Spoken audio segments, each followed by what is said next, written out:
राधे राधे जी। पवित्र वचन YouTube channel में आपका हार्दिक स्वागत है। मैं हूँ कात्यायनी।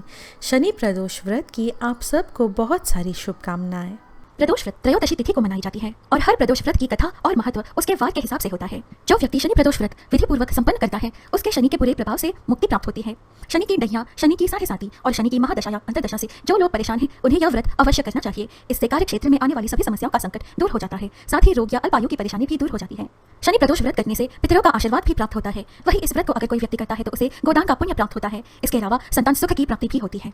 शास्त्रों में भगवान शिव जी को शनि महाराज का गुरु और आराध्य बताया गया है और भगवान शिव जी भी शनिदेव के भक्ति से प्रसन्न होकर उन्हें ईश्वर का पद दिया था। इसीलिए शनि महाराज को शनीश्वर या शनैश्चर के नाम से भी जाना जाता है। शनि महाराज न्याय के देवता हैं। शनिदेव की दृष्टि से ना तो कोई देव बच पाया और ना कोई दानव, स्वयं महादेव भी नहीं। पुराणों और शास्त्रों में भगवान शिव जी को शनिदेव का गुरु बताया गया है। शनिदेव को क्रूर ग्रह की संज्ञा दी गई है। शनिदेव बचपन में बहुत ही उदंड थे तथा पिता सूर्यदेव ने उनकी इस उदंडता से परेशान होकर भगवान शिव जी को अपने पुत्र शनि को सही मार्ग दिखाने को कहा।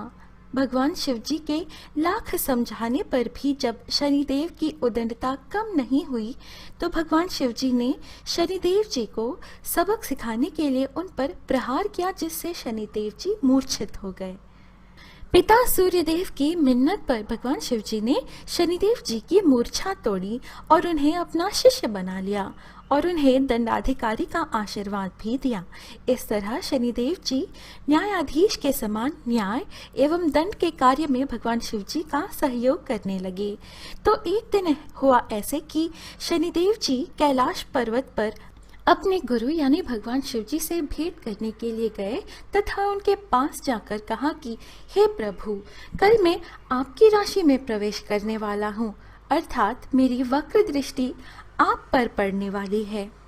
भगवान शिव जी ने जब यह सुना तो वे आश्चर्य में पड़ गए और शनिदेव जी से बोले कि आपकी वक्र दृष्टि कितने समय के लिए मुझ पर रहेगी।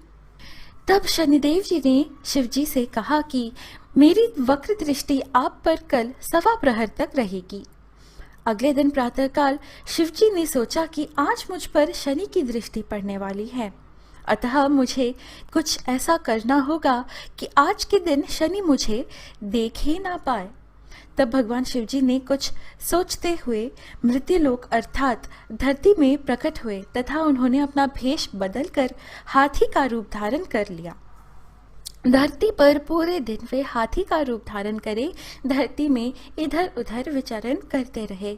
जब शाम हुई तो भगवान शिव जी ने सोचा कि अब शनिदेव जी मेरे ग्रह से जाने वाले हैं, अतः मुझे वास्तविक रूप स्वरूप में आ जाना चाहिए। भगवान शिव जी अपना वास्तविक रूप धारण कर कैलाश पर्वत लौट गए। जब महादेव शिव जी प्रसन्न मुद्रा में कैलाश पर्वत पहुंचे तो वहां पर पहले से ही मौजूद शनिदेव जी उनकी प्रतीक्षा कर रहे थे। शनिदेव जी को देखते ही शिव जी बोले, हे शनिदेव, देखो तुम्हारी वक्र दृष्टि का मुझ पर कोई प्रभाव नहीं हुआ तथा आज मैं सारे दिन तुमसे सुरक्षित रहा। भगवान शिव जी की बातों को सुन शनिदेव जी मुस्कुराए और बोले, हे प्रभु, मेरी दृष्टि से ना तो कोई देव बच पाया है और ना ही कोई दानव, यहाँ तक कि आप पर भी आज पूरे दिन मेरे वक्र का दृष्टि प्रभाव रहा है।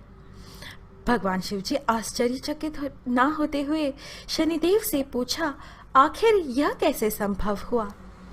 इस पर शनिदेव जी ने महादेव से कहा, प्रभु, मेरे वक्र दृष्टि के कारण ही आपको आज सारे दिन देव योनि से पशु योनि में जाना पड़ा। इस प्रकार आप मेरी वक्र दृष्टि का पात्र बने। यह सुनकर भगवान शिव जी ने शनिदेव जी से प्रसन्न होकर उन्हें गले से लगा लिया तथा पूरे कैलाश पर्वत पर शनिदेव का जय जयकारा गूंजने लगा जाता है। आइए इस वीडियो में शनि प्रदोष व्रत की कथा सुने। शनि प्रदोष व्रत की पौराणिक कथा के अनुसार प्राचीन काल में एक नगर में सेठ रहते थे। सेठ जी के घर में हर प्रकार की सुख सुविधाएं थीं, लेकिन संतान नहीं होने के कारण सेठ और सेठानी हमेशा दुखी रहते थे। काफी सोच विचार करके सेठ जी ने अपना सारा काम नौकरों को सौंपकर खुद सेठानी के साथ तीर्थ यात्रा पर निकल पड़े। अपने नगर से बाहर निकलने पर उन्हें एक साधु मिले जो ध्यान मग्न बैठे थे। सेठ जी ने सोचा क्यों ना साधु से आशीर्वाद लेकर आगे की यात्रा की जाए। सेठ और सेठानी साधु के निकट बैठ गए। साधु ने जब आंखें खोली तो उन्हें ज्ञात हुआ कि सेठ और सेठानी काफी समय से आशीर्वाद की प्रतीक्षा में बैठे हैं। साधु ने सेठ और सेठानी से कहा कि मैं तुम्हारा दुख जानता हूँ, तुम शनि प्रदोष व्रत करो, इससे तुम्हें संतान सुख प्राप्त होगा।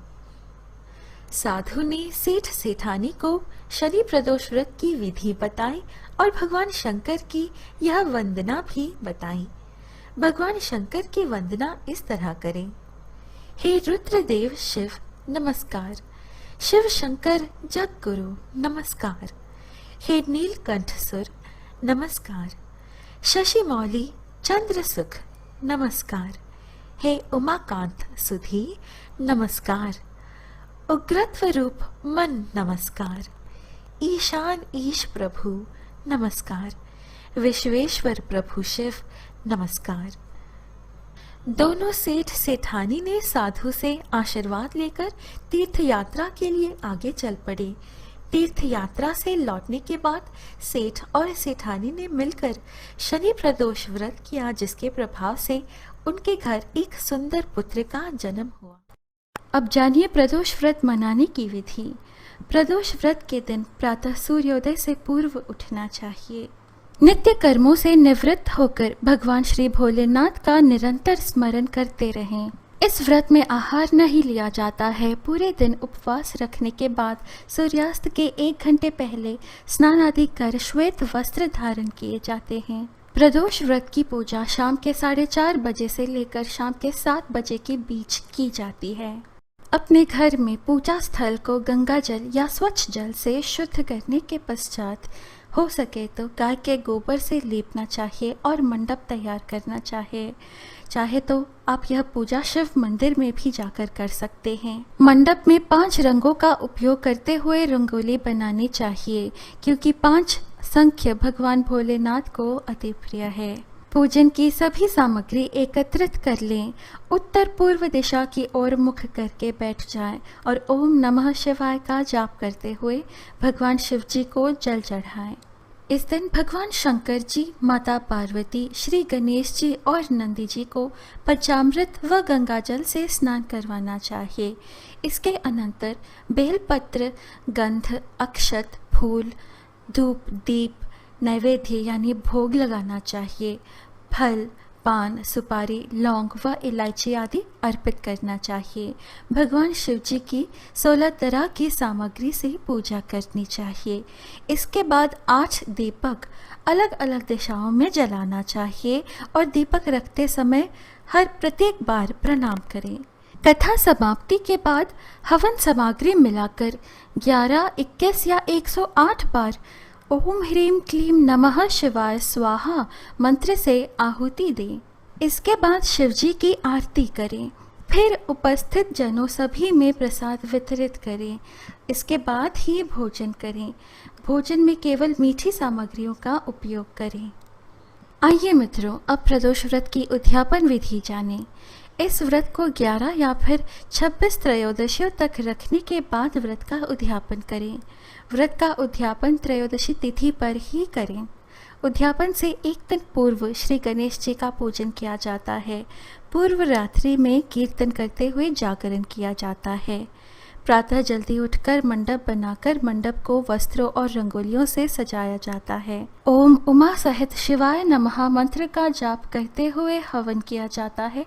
हवन में आहुति के लिए खीर का प्रयोग किया जाता है। हवन समाप्त होने के बाद भगवान भोलेनाथ जी की आरती करें और अंत में ब्राह्मणों को भोजन कराया जाता है। अब जानिए शनि प्रदोष व्रत के कुछ खास उपाय। यदि संभव हो तो इस दिन कांसे की कटोरी में तिल का तेल लेकर अपना चेहरा देखना चाहिए, यानी परछाई देखें, और जो भी शनिदेव जी के नाम का दान स्वीकार करता हो उसे यह तेल दान करें। शनि प्रदोष के दिन ज़रूरतमंद लोगों को काले रंग के कपड़े और जूते चप्पल आदि का दान करने से जाने अनजाने में हुए पाप समाप्त हो जाते हैं। इस दिन बूंदी के लड्डू, काली गाय को और काले कुत्ते को तेल से चुपड़ी हुई रोटी खिलाने से भाग्योदय होता है। शनि प्रदोष के दिन कम से कम 1 माला शनि मंत्र का जाप अवश्य करें। गरीब को तेल में बने खाद्य पदार्थ खिलाएं। शनिदेव जी की प्रतिमा को देखते समय भगवान की आंखों में ना देखें। इस दिन पीपल को जल देने से भी शनिदेव प्रसन्न होते हैं। प्रदोष व्रत भगवान शिव जी को बहुत प्रिय है।